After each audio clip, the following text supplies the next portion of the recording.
కొత్తగా వచ్చిండు మెత్తగా ఉంటాడు అనుకున్నారేమో. తెలంగాణ బీజేపీ అధ్యక్షుడు సౌమ్యుడు కావచ్చు గాని యుద్ధానికి దిగితే విరోచితంగా పోరాటం చేస్తాడు అన్నట్టు చెప్పిండు కదా బీజేపీ పార్టీ పగ్గాలు పట్టిన రోజున రామచంద్రరావు.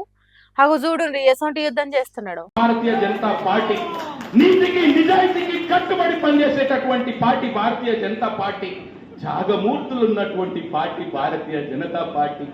ఇంత అన్నం పెట్టి మాజీ బీజేపీ ఎంపీ వెంకటేశన్ మన పార్టీ నీతికి నిజాయితీకి కట్టుబడి పనిచేసే party, త్యాగమూర్తులున్న party Bharatiya Janata party అని జోరుగా స్పీచ్ ఇస్తున్నాడు.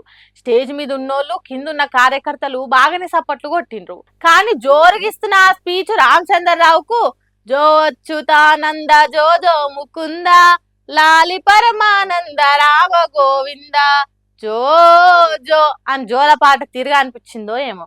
హాయిగా నిద్రపోతున్నాడు. గాఢ నిద్రలకు జారి గురక పెట్టిండు. తన పక్కకున్న బీజేపీ లీడర్ గట్టిగా సప్పట్లు కొట్టినా కూడా లేస్తలేడు.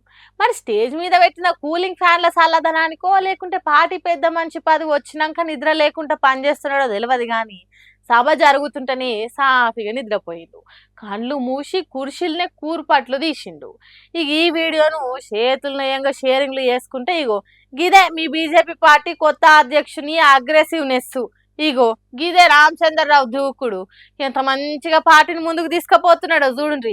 అబ్బాబ్బాబ్బా ఏమా స్పీడ్ గా నడిపిస్తున్నాడు పార్టీని అని కామెంట్లు పెడుతున్నారట.